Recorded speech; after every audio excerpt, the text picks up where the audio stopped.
I've been expecting you. Oh, forgive me. We haven't been formally introduced, have we? Well, my name is... Oh, but my name is unimportant, really. After all, you didn't come here to learn my name, did you? No. You came here because I am an expert on the terrors of the night.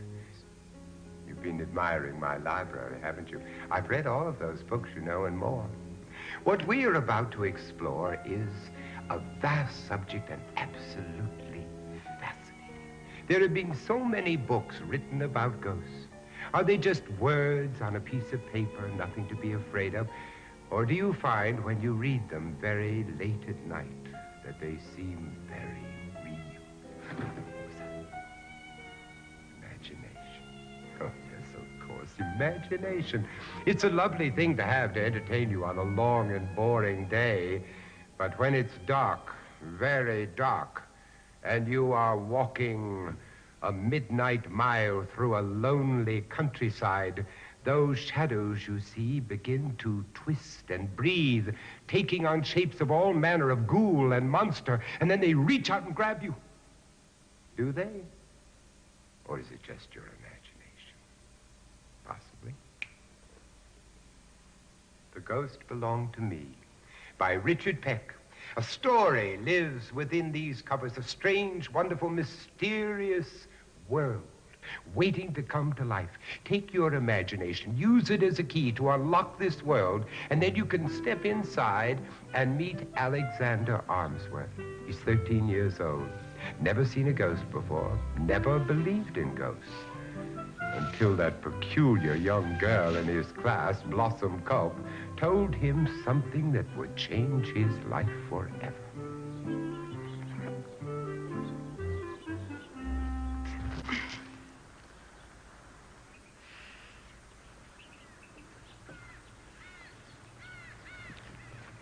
Oh, Blossom, it's you. Doggone it. I've got something to tell you, and you better listen. You got nothing to tell me that I want to hear. It's about something that belongs to you, only you don't know it. And according to my mama, what you don't know about could mean the death of you. What is it you wanted to tell me? My mama sees the unseen, and she can even see into the future. Well, maybe your mama should see a doctor. Now, Alexander, my mama says for me to tell you that she's seen the unseen in your barn. She did. She saw one of them halos, sure enough, right in your barn. I don't know why I ever listen to a word you say. Nobody else ever does. You better pay heed to that halo. Your barn glows pink, and it's a sure sign it's haunted. The halo tells it, and the color tells who. What do you mean, who? The kind of ghost that's haunting it. Yours is pink, so that means it's a ghost of a young girl. Died before she grew up. Is this what you came here to tell me? I'm telling you all this because my mama says you're receptive. You can make contact with the unseen if you take a notion to. That's it. That ghost, it belongs to you, Alexander Armsworth.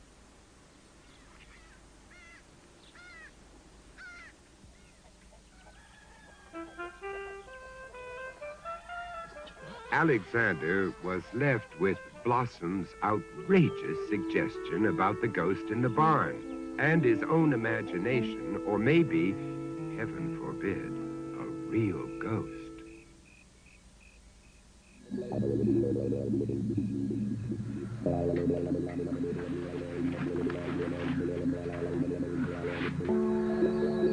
Oh, that's it, Blossom. You've gone too far.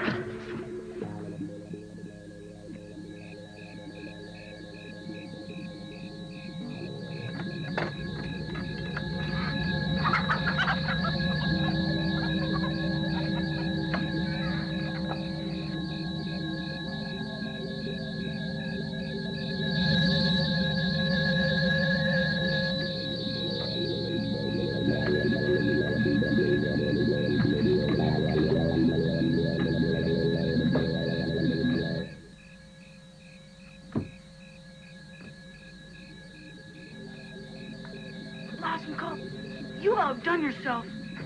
Come on out. Show yourself, or I'll wring your scrawny neck.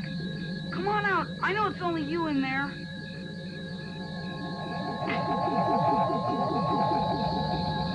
I'm lost. All is lost. Oh, the dead and the dying. Who are you? Alexander, I need you. They need you. Listen to me, because I know what will happen. Oh, more death. More. But you can save them. Save who? Others. Lost. Drowned in the black water. Like me. You were drowned?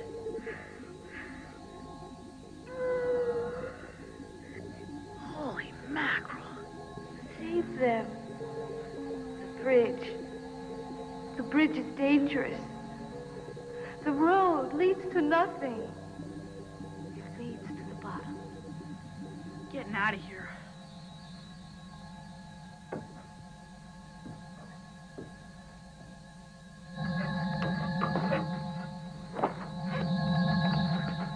Alexander, the bridge. Follow. I don't think I should.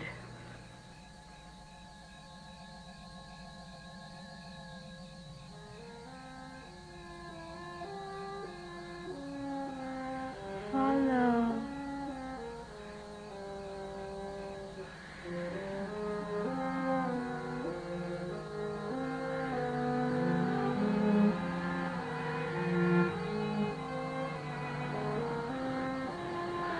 Alexander, follow me.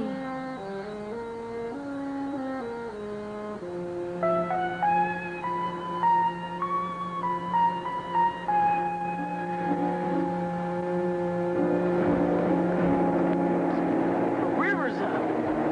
I never seen it so high.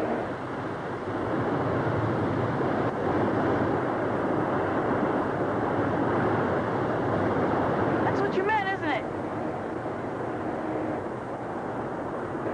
Huh? Where's...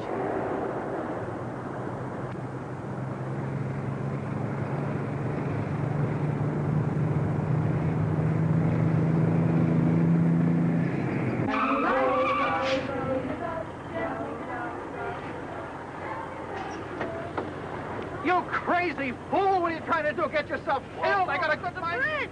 What? It's gonna fall!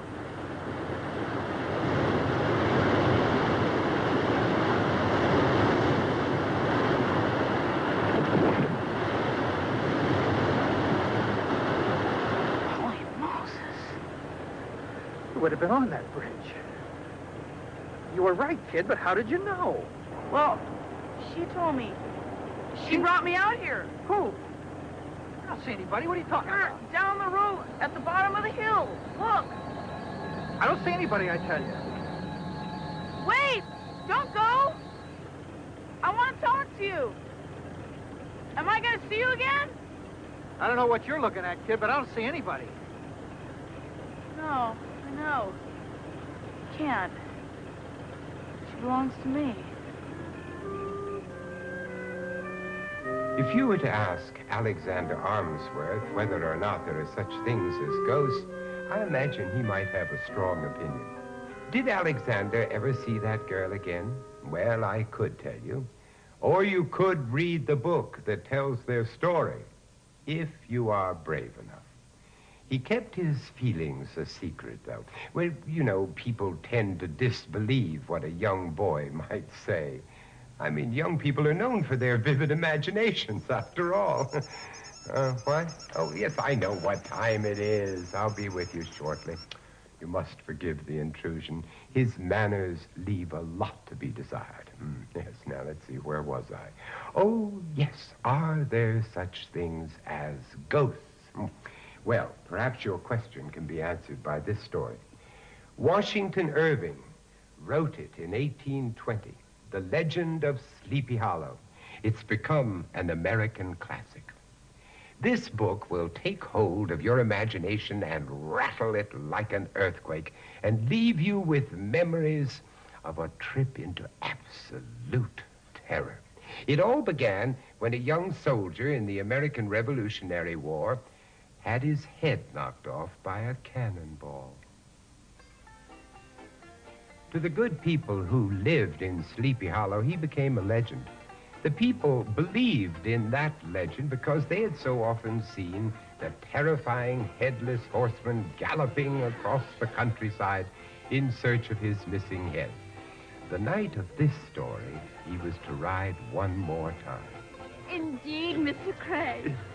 Forgive me, but why is it you refuse to call me by my first name, Ichabod? Ichabod is, I'm sorry, painful to my ears. Oh, Mr. Crane, however, has a charming ring to it. yes? And tell me, dear lady, how does the sound of Mrs. Crane strike your delicate ears? Mrs. Crane being your mother, I take it. Oh, Brom, I missed you at the dance. And I you, Katrina. I had things to do. Out wrestling with the pigs again, eh, Mr. Bones? There ain't no sport in wrestling pigs, school teacher. But whomping a bit on swine's another thing altogether. Tell me, Mr. Bones, how many muscles do you have? Counting your head, of course. May I have the honor of escorting you to your home, Katrina? The dance being almost over. You should have a man with you. The horseman scaring folks around the countryside and all. Miss Katrina is being escorted home by me. Like I said, she ought to have a man with her, Ichabod. I beg your pardon. Oh, my goodness. Oh, Miss Katrina, forgive me, Miss Katrina. I don't know how I could have been such a fool. Forgive me. Oh, that's quite all right, Mr. Crane. There's no injury done. In fact, I should thank you. Mr. Crane, it might be better if Brom does escort me home tonight. But, I do fear the headless horseman, and it will take you so very far out of your way. I don't mind. You heard the lady, Ichabod. She wants me to protect her from the horseman. Nonsense. Headless horseman, indeed. You won't be talking that way after you run into him. I seen him. Yes? Like to freeze my spine, it did. Oh. And you can't outrun that stallion of his, no matter what manner of horse flesh you ride. Well, my, horse, gun, powder. He may not look like much, but he'll do, I'm sure. Why, that stallion of his breathes fire and runs faster than a March wind. Poppycock. Empty stories for empty heads. Oh, Mr. Crane, I do hope you will be careful. I would hate to see anything happen to you. Oh, but don't you worry, Miss Katrina. I'll be careful. I can defend myself if anything should come along. Maybe you should leave right away before it gets too late. The later it gets, the worse it gets. Worse, yes. Well, perhaps you're right. Not that I'm afraid, of course, but... If I were you, Ichabod Crane, I'd take another path home tonight. The horseman's been spied in the valley 3 nights running. Mr. Bones, really, your obvious attempts at frightening me are falling on deaf ears. Even if there were such a specter, and I'm not saying for 1 minute that I believe in such a notion, even if there were. What on earth would he want with me? Your head. They say that if you cross the church bridge, you'll be safe. If you make it that far. Oh, headless horseman, indeed. Can you believe such idiocy, Gunpowder? Perhaps a storm is brewing, old friend, eh? Maybe I shouldn't have left that party. Maybe I should have stayed and fought it out with that Brom Bones. Oh, who goes there? Oh, Rabbit, no doubt. Probably just a rabbit. Let's pick up the pace a bit, Gunpowder. I'd like to be across that church bridge before the storm strikes. What's the problem, old boy? What is it? Whoa, whoa. Oh, what seems to be the problem? I got a rock in a shoe here. I can't see anything. Age. Age, I believe, is your particular problem. Age and a belly that will soon be scraping along the road. Who? Who there said who? Tricks one's mind plays. Hello? Hello there? Going my way?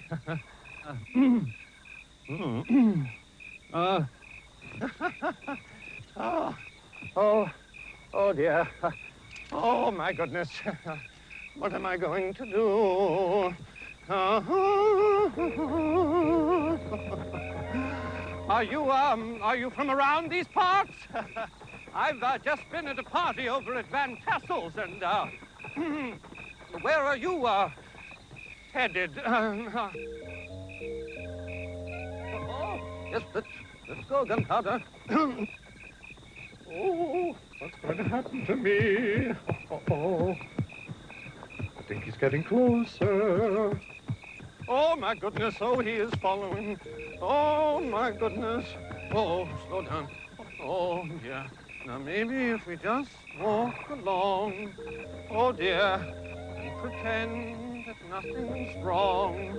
He's walking too. He's walking too. I don't know what this means. Oh, whoa, Gunpowder. My foot came out of the stirrup here. Oh, my goodness. I thought. Oh. My God.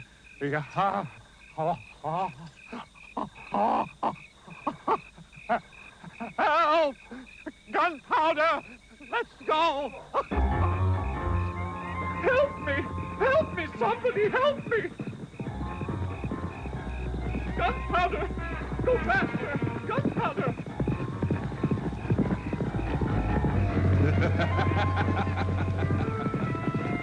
Please, let's make it! Oh, no! Oh, no! We've got to make the bridge, Gunpowder!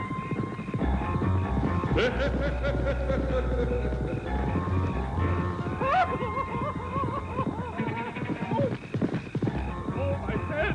My head! Oh, the bridge! The bridge! Oh, right!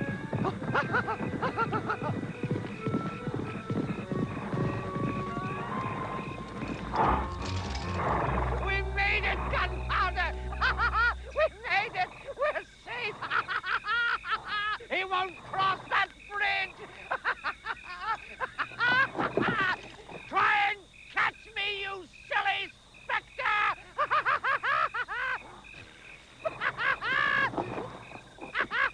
You silly spectre! We made it, Gunpowder!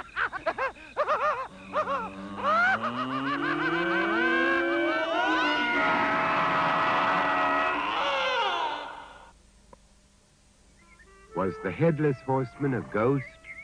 Or was it just Brom Bones trying to scare Ichabod to death? The following morning, all they found was Ichabod's horse, his coat, and strangely enough, a smashed pumpkin lying in the road. What happened to Ichabod? What happened to Ichabod? What happened to Ichabod? What happened to Ichabod? What happened to Ichabod? Why don't you read the book and see what you think? Hmm? Oh, I was just lying down here for a little rest. I have such a busy night ahead of me. I've been feeling a little run down lately. I should change my diet.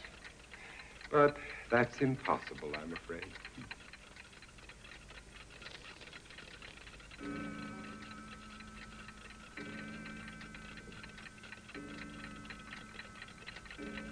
Midnight, my favorite time, the witching hour. And the dark gives me such comfort.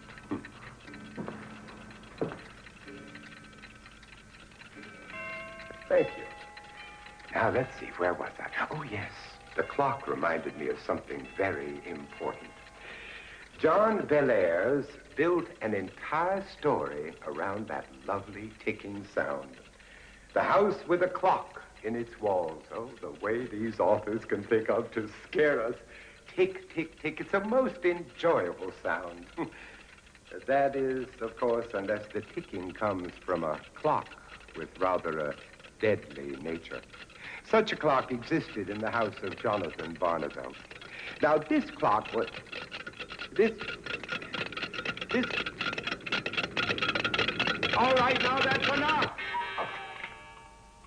This clock was actually to threaten the very lives of old Jonathan and his young nephew, Lewis, and everyone else on this planet. Now, Lewis, poor lad, had lost both of his parents in an auto crash, and there was nowhere else in the entire world that he could live except with old Jonathan. Lewis was about to begin an adventure like no other in his life.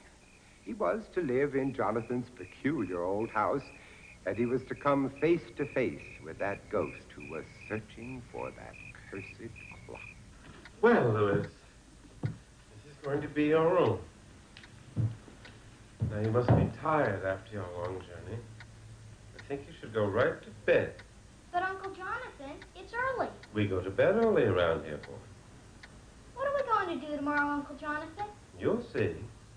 I have things planned. Things. Good night. Good night.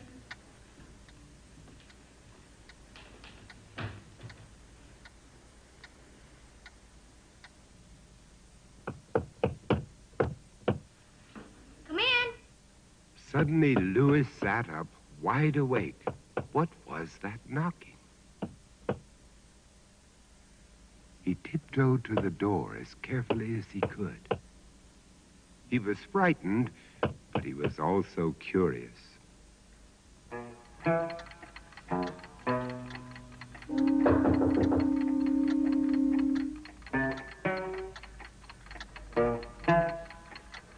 A horrible thought came into his mind.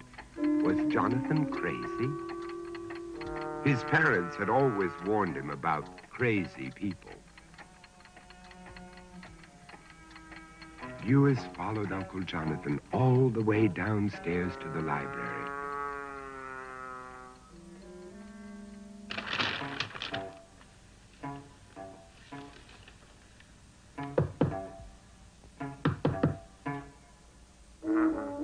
His Uncle Jonathan was certainly a strange person. Why did he keep knocking on the walls? What was he looking for?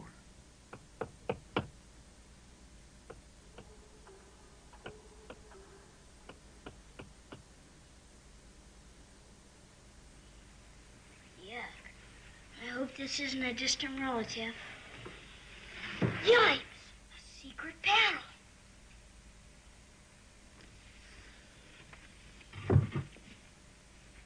Spells and curses. Spells and Curses, Volume 6, by Jonathan Barnavelt, Wizard First Degree. Holy smokes! Uncle Jonathan's a wizard.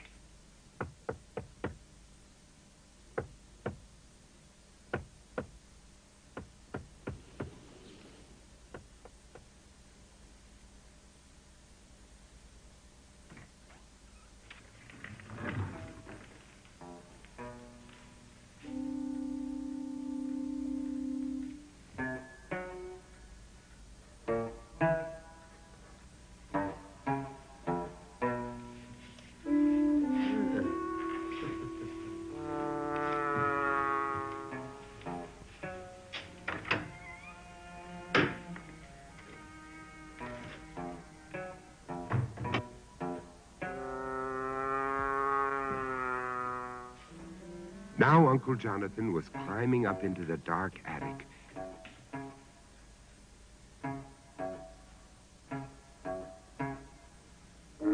was going on in this strange old house?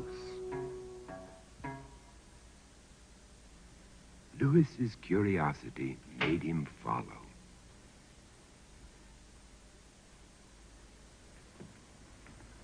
Where'd he go?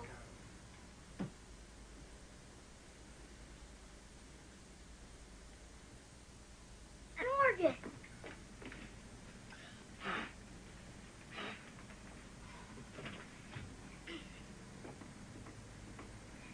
Do-do-do-do. This is great. Do-do-do-do. Yipes! Well, Jonathan's gonna kill me for breaking this old thing.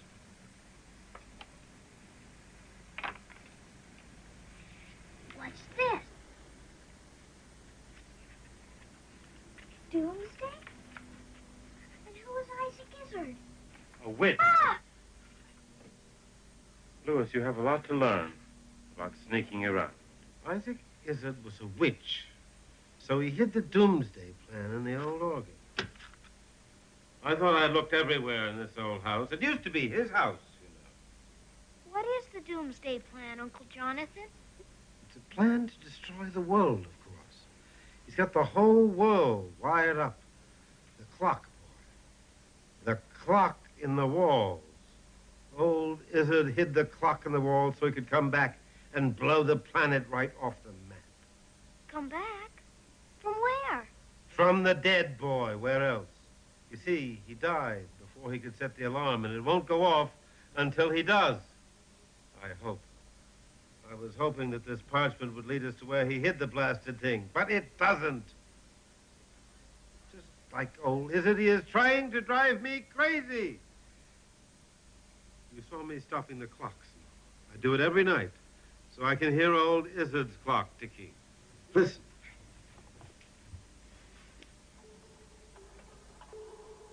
I can hear it.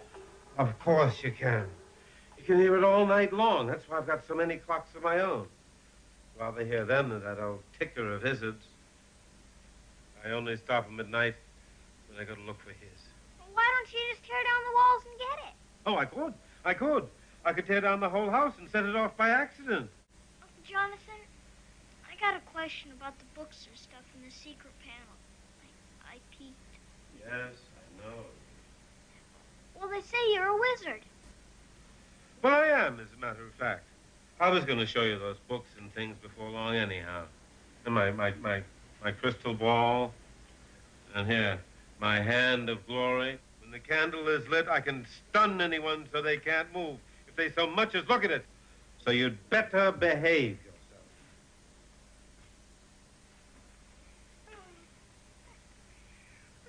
You're just teasing me, aren't you, Uncle Jonathan? Although you really had me going there for a second with the witches and the crystal ball and the hand of glory and the doomsday clock. Yes, Louis, would you fetch me that tobacco barrel up there? I can't reach it. Abba, baby, Bachabi. Uncle Jonathan, what's happening? This is fantastic. I'm flying. You are a wizard. You are. Well, boy, I never met a wizard who lied. Maybe I am going to be a wizard too, Uncle Jonathan. Well, we'll see about that. How do you do this? This is terrific. That was great, Uncle Jonathan. And then we'll find that doomsday clock. You and me. After all, I am part of the family.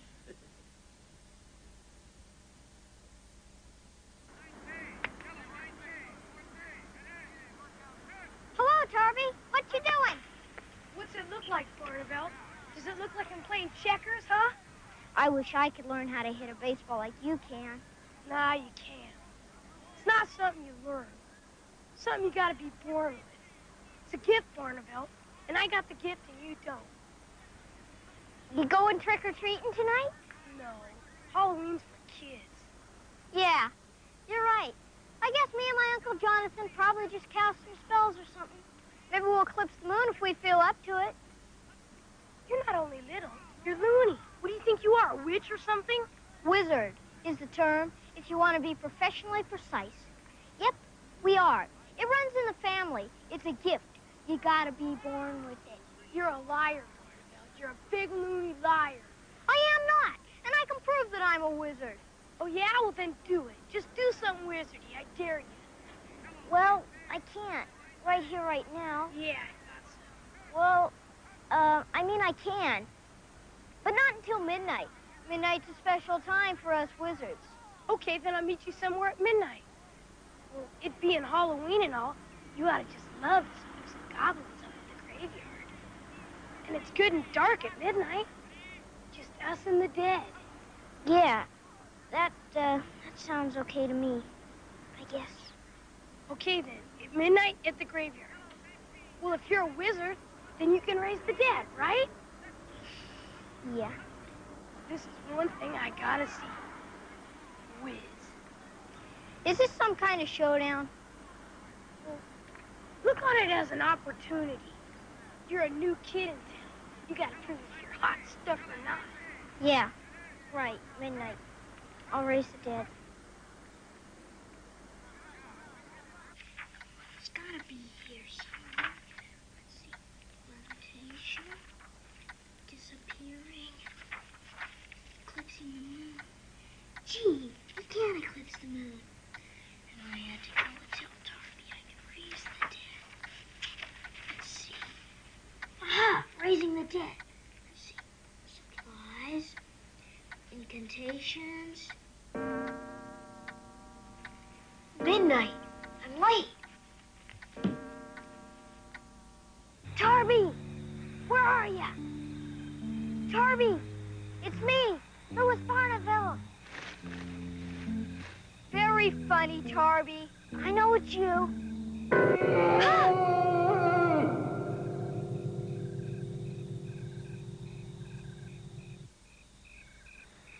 What kept you, Shrimp? Darby, that's not funny. Well, I thought it was. Okay, now let's do what we came here to do. Follow me. I found a perfect grave.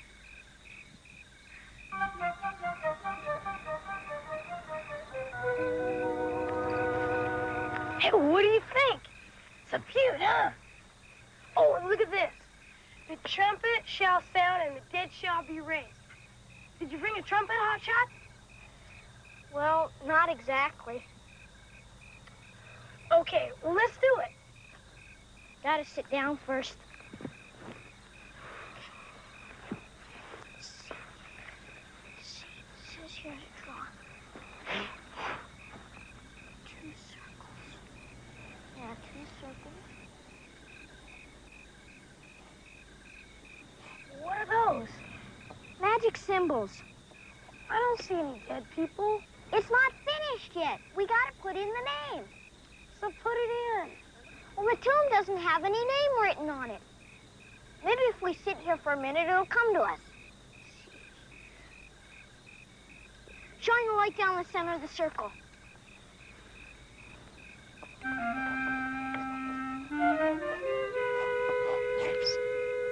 Where'd you get that from? I don't know. It just popped into my head. Now what, Wiz?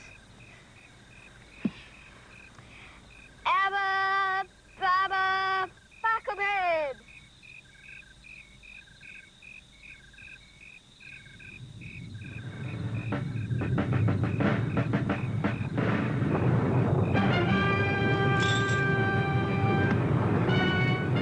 I did it! I did it! I am a wizard! I did it! Look at her! I did it! I did it! I am a wizard! Come on! You're nuts! Come on! Let's go! Come on!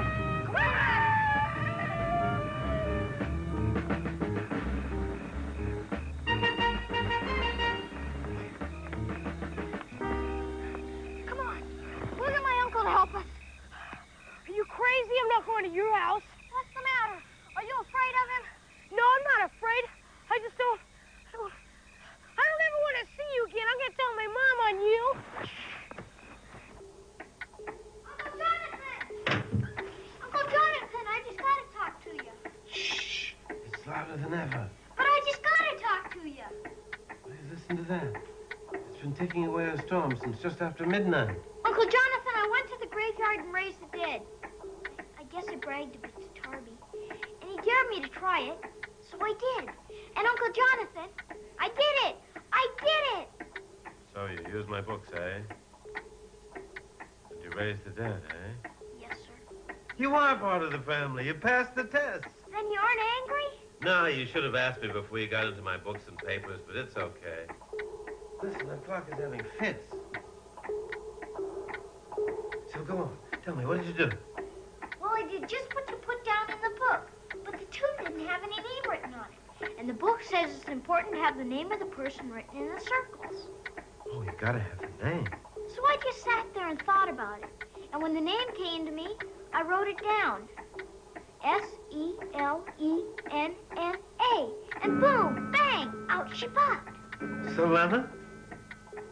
You wrote down Selena? Yeah, scariest thing I ever saw. Chased us out of the graveyard. Jonathan, what's the matter? Selena was the name of Mrs. Izzard. That's what's got into the clock. Now that she's free, she's going to want to set off the doomsday plan. You mean I raised Mrs. Izzard from the dead? It looks like it, kid. We've got to find that clock before Selena does. Let's hurry. Now, there were 3 spots where the ticking is the loudest. This is one of them. Why did Mr. Izzard plan the doomsday clock? Because he hated the whole world, and he wanted to come back and destroy it after he died. Why is Mrs. Izzard looking for the clock? Didn't he tell her where he hid it? No, they didn't talk much. Why not? Well, he hated her, too.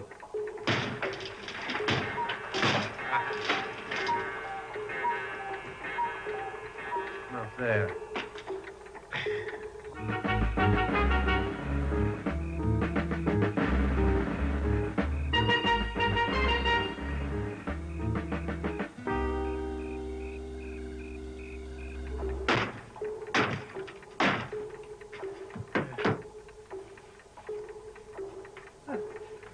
I thought there might be room in there for just an itty-bitty clock.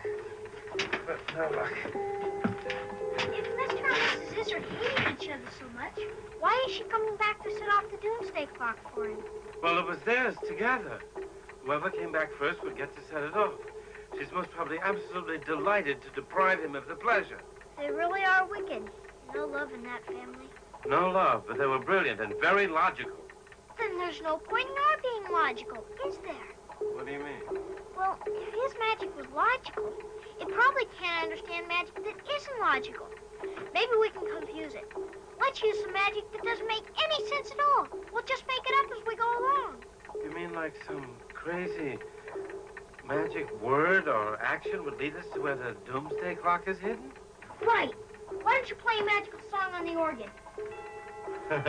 Well, I can't play the blasted thing, but we can try.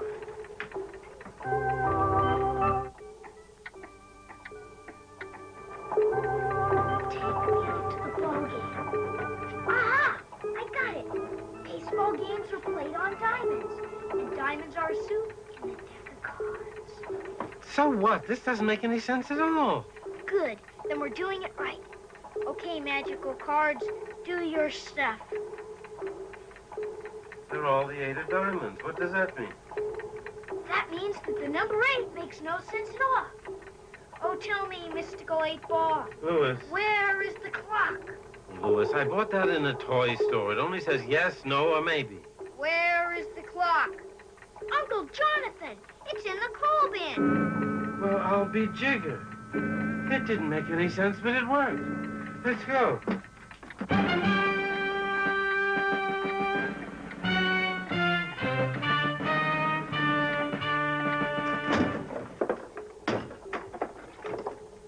There's a passage. Stand back.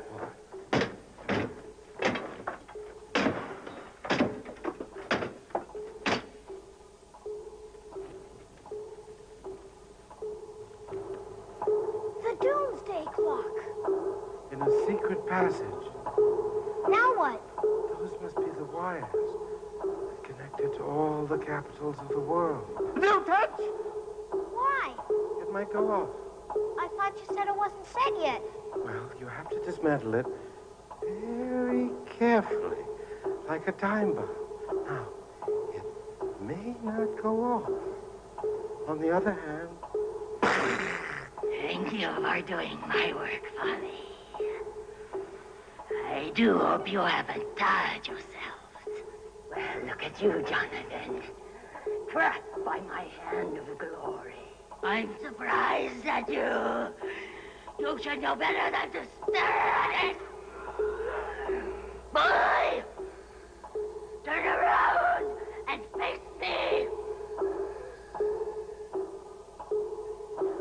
You want to kiss your old auntie again? Come now, it'll only make it worse for you in the end. Uncle Jonathan, what do I do? Turn around. And I'll let you watch what I do to your old fool of an uncle. Ah! And then it'll be your turn. Don't stay there. Turn around. I command you. Turn around, I say. Ah!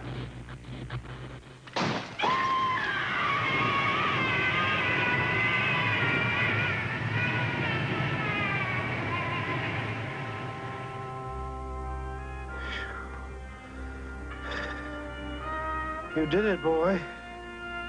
You saved the day. So much for logic.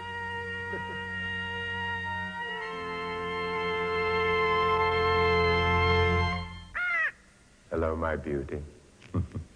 The hand of glory is really very powerful, you know. I've used it several times to my own advantage. But what about Jonathan and Lewis? Did they live happily ever after? Or did Isaac Izzard return and do battle with them? I can't say. Oh, I could, of course, but I won't. I don't want to give away any more of the story and spoil your enjoyment in reading it. Now, you can believe in these stories or not. I really don't care. I have my own opinion on the subject of ghosts and goblins and things that go bump in the night. And those theories always amuse me. That a witch cannot cross over running water, that black cats cause bad luck, or that a vampire casts no reflection in a mirror. You can either believe it or not. I believe in all of it, you see. I must. Well, I really have to go now. I have to be home before dawn. Perhaps you would like to come with me. We could grab a quick bite.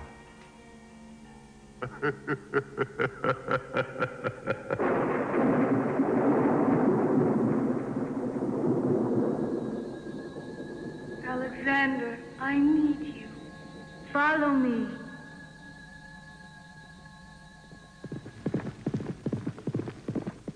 Ha